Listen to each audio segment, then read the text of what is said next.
Welcome to the Balls Not Court podcast. Cortez Paulus here. Kevin Carter as usual. To my right hand side. Hello. Devouring sunflower seeds. How you doing, Kevin? That you can hear very loudly. That you can hear the crack and everything like that. But how's it going, Kevin? I'm fine. Doing good? Mm-hmm. All right. Well, we're here to talk about the big game. And let me play this video. Look, I'm trying not to do anything today because I don't want to hurt myself. I don't want to dive into anything, and because I may hurt myself. Don't want to hurt yourself. I don't want to hurt myself. Ladies and gentlemen, if you have heard, the Denver Broncos have won Super Bowl 50.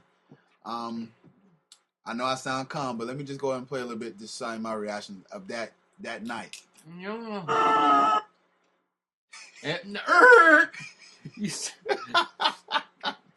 Let's not try to play that whole reaction because it's not working. Yeah, as far as the internet doesn't want to work, but I did a lot of screaming.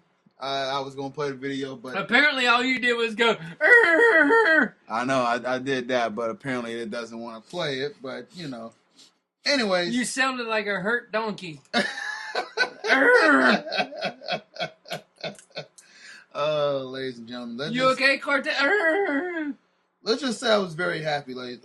This video doesn't want to work for me, but I was going to play it. I'm going to lower it up here. But let's just say I was very excited.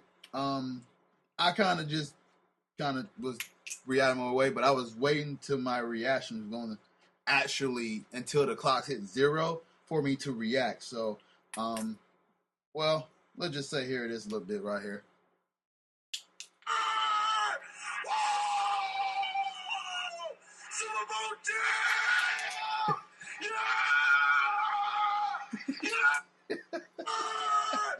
Okay.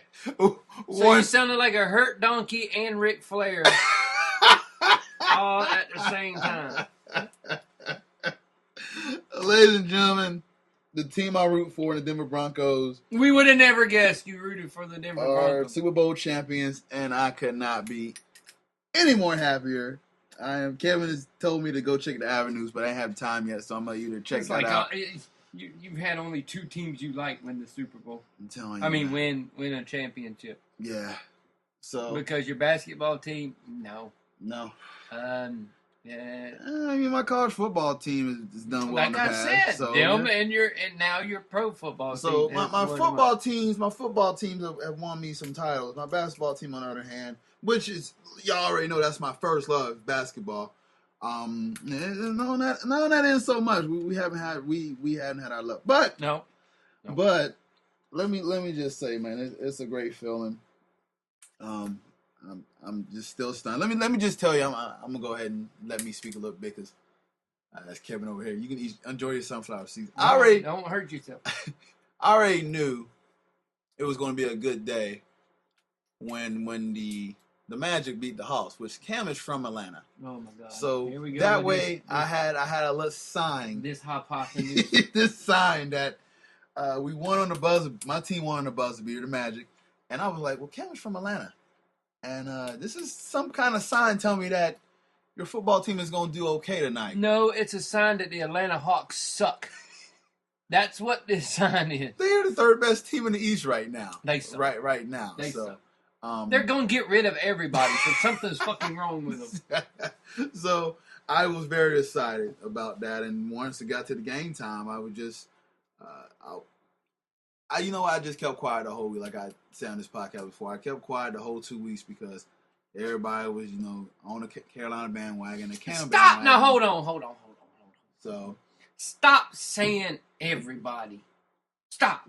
Because not everybody was on the Carolina bandwagon. Okay, correction. So stop saying stop. Say most people. Correction. Majority. There you go. The majority of the people. Say everyone. Jeez. The majority of the people was on the Cam bandwagon. Grouping everybody in together. Sorry. Kevin, this guy was not on the Cam bandwagon. So that's why he had to stop me and let me correct myself. But nor will I ever be on the Cam Newton bandwagon. But the majority of the people that was just at me on social media and everything like that was telling me that, the Broncos was going to lose. But I was like, you know what? They got no one defense. I'm not going to say anything.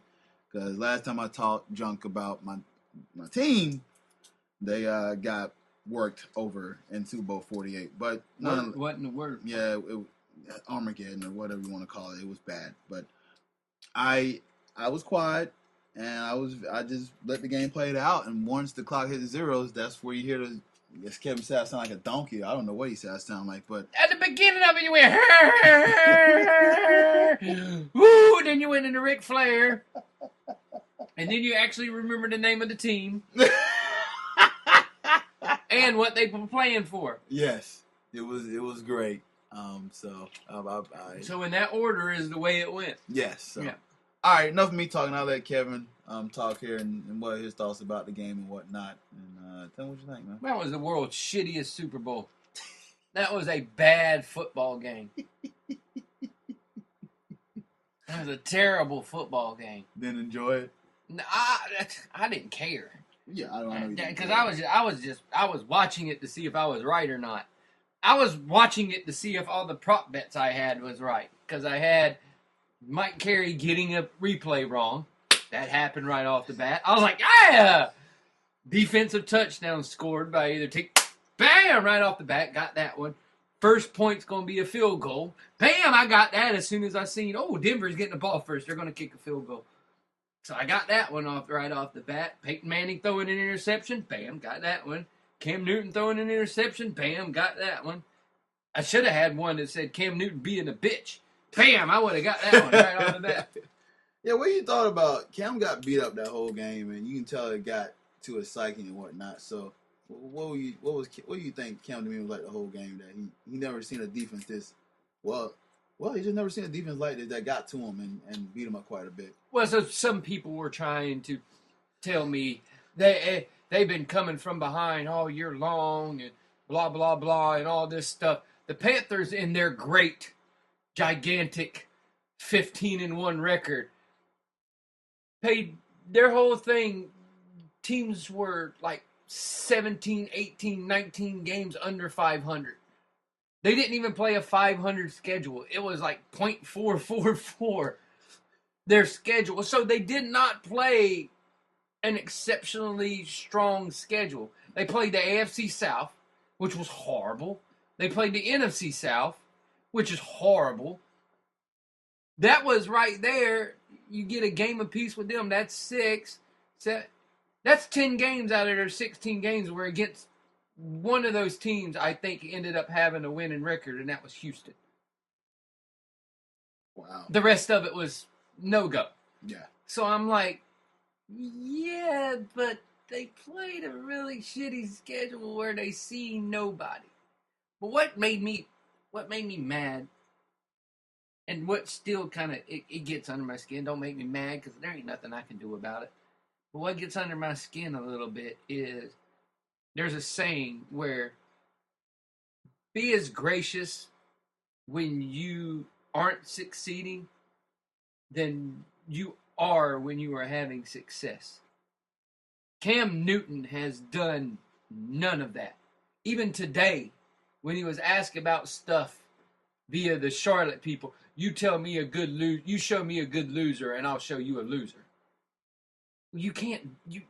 This is not your time to be saying this. This is your time to think over stuff and be like, look, we had a great year. They played a better game than us. Hats off to them, blah, blah, blah. Say the generic crap. Don't say that stupid crap that you're saying right now because you're digging yourself an even bigger hole with all of the people that are already don't like you because of your antics and stuff like that. This was your time to be able to show, win or lose, that you were growing up. Just like I said on live, this is your time to build your legacy and to show people that you're maturing and growing up, and you failed miserably at doing so.